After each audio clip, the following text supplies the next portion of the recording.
नगर निकाय चुनाव का बिगुल बज चुका है। इस समय हूँ धर्मनगरी अयोध्या में और सारी पार्टियां सोच समझकर अपने उम्मीदवार उतार रही हैं। ऐसे में समाजवादी पार्टी ने यहाँ के युवा प्रत्याशी और वेल क्वालिफाइड, शायद आज तक इतिहास में ऐसा नहीं हुआ है कि ऐसा क्वालिफाइड प्रत्याशी मिला है।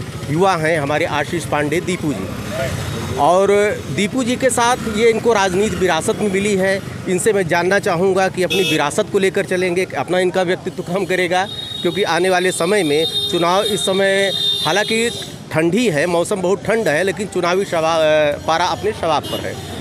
अयोध्या दर्पण में स्वागत है दीपू जी आपका। बहुत बहुत धन्यवाद।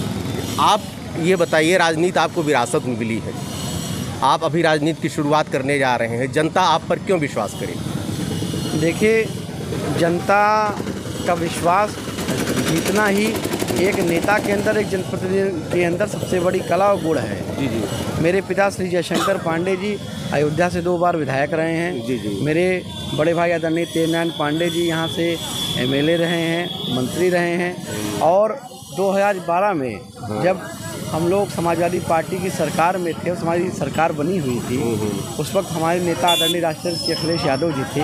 ऊपर करिए जी, तो आवाज़ नहीं जा रही है आपकी बात, इसकी रोल आपकी आवाज़ सही जा रही है, इस पर थोड़ा सामने लगाइए।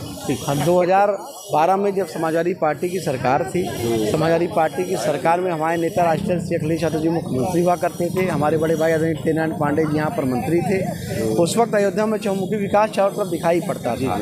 आप सड़कों पर निकल जाते, चारों तरफ सड़कों का जाल बिछा हुआ था। मेडिकल कॉलेज की स्थापना हुई, 2 फ्लाईओवर का निर्माण हुआ।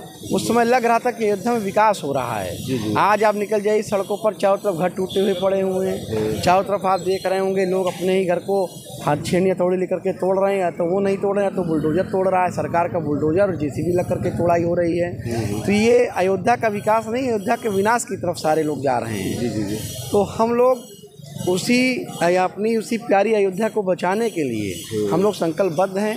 हमारे नेता आदरणीय राष्ट्रपति श्री अखिलेश यादव जी, हमारे पिता आदरणीय श्री जयशंकर पांडे जी, हमारे बड़े भाई आदरणीय श्री तेजनारायण पांडे जी, हम लोगों का एक संकल्प है कि अयोध्या की जनता में खुशहाली हो, अयोध्या की जनता के चेहरे पर मुस्कान हो। उसी संकल्प को हम लोग पूरा करने के लिए जन जन के बीच में जा रहे हैं। 41 गाँव अलग से जोड़ दिए गए हैं की बार, चूँकि परिसीमन में वहाँ का एक चुनावी गणित, एक गठमट सभी राजनीतियों को एक तनाव टेंशन में डाल दिया है। तो आपको क्या लगता है वहाँ की जो मूलभूत आवश्यकताएं हैं उसको कैसे आप पूरा करेंगे? देखिए, सर्वप्रथम अयोध्या की स्नेहिल जनता मुझे मौका देती है और मुझे मेयर बनाती है, तो ये 41 ग्राम सभा के साथ साथ जो भी, पहली बात तो 41 ग्राम सभा पर कोई टैक्स नहीं लागू होने दूंगा। इसके अलावा जितने भी टैक्स सरकार ने मध्यम वर्गीय परिवार के ऊपर लगा दिया है, हाउस टैक्स के नाम पर, वाटर टैक्स के नाम पर, ये हम लोगों ने संकल्प लिया है। तो सारा चीज़ हम लोगों को वो टैक्स फ्री करना है। टैक्स फ्री इसलिए करना है कि अयोध्या की जो आम जनमानस है, वो जिस तरह से अयोध्या के विकास के लिए इन लोगों की नीत कुछ है नहीं, ये लोग बेनीत पर काम कर रहे हैं। कोई इन लोगों के पास सही राय देने वाला कोई व्यक्ति नहीं। पूरी अयोध्या में तोड़फोड़ मचा दी गई, और तोड़फोड़ मचाने का असर ये हुआ कि जो व्यक्ति अपने पूरे जीवन में पूरी ताकत लगा करके, पूरा जीवन अर्पित कर करके एक घर बनाता है, उसी घर को तोड़ने के लिए स्वयं छीनी हथौड़ा लेकर के बैठा हुआ है। यहाँ का व्यापारी उत्पीड़ित है, आप सड़कों पर निकल जाइए, उसकी दुकानें चली गई, व्यापार चौपट हो गया।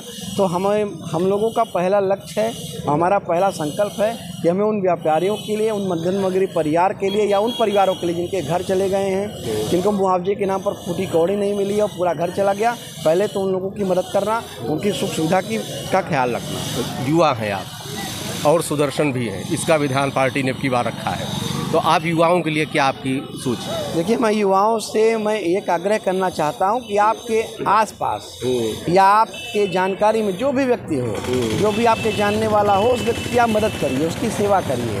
हम लोग, चूँकि मैं लगातार 15 सालों से रक्तदान शिविर कार्यक्रम का आयोजन करता हूँ। यहाँ पर अयोध्या मंडल में कोई ऐसा जिला नहीं, कोई ऐसा गली नहीं है जहाँ पर कोई व्यक्ति अगर रक्त के अभाव से जूझ रहा हो, हम और हमारी टीम ने उसकी मदद ना की हो। मैं युवाओं को केवल यही प्रेरित करना चाहता हूँ, ये संदेश देना चाहता हूँ कि आप लोग एकजुट होकर के और एक अच्छे स्वच्छ के व्यक्ति को चुनिए जो आपके बीच में आपकी सेवा कर सके, आपके लिए आपको वो ताकत दे सके जिसकी आपको ज़रूरत है, और अच्छे कार्य करिए और समाज में एक अच्छा संदेश दीजिए। कोई संदेह नहीं, आप ब्लड डोनेटर रहे हैं, एक रक्तदान का एक आपका अभियान चलता है, आप समाज सेवा में तो सक्रिय रहें, भले राजनीति पारी अभी आप शुरुआत करने जा रहे हैं।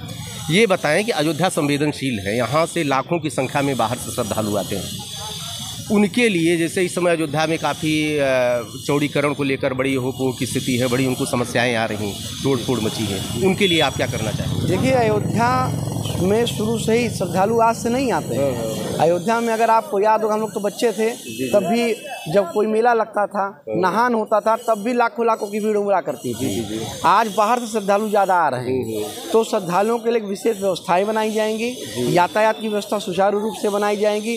सबसे बड़ी अयोध्या में समस्या जाम की है। पहली प्राथमिकता हम लोगों की होगी कि अयोध्या में जाम से लोगों को निजात मिले, और जो भी पर्यटक यहाँ पर आ रहे हैं उनको मूलभूत सुविधाओं का हम लोग व्यवस्था करके उनको पालन कराएं, उन लोगों को व्यवस्थाएं प्रदान करें। ये हैं डॉक्टर आशीष पांडे दीपू जी, एक युवा हैं और इनकी राजनीतिक विरासत रही है, और जो ये दावा कर रहे हैं, देखिए 11 तारीख को चुनाव है, ऊँट किस करवट बैठता है, जनता इनको आशीर्वाद देती है या पुनः इनको अगले अभियान के लिए जो है इनको कहती है कि अभी आपको और मेहनत करनी। ढेर सारी शुभकामनाएं। बहुत बहुत धन्यवाद।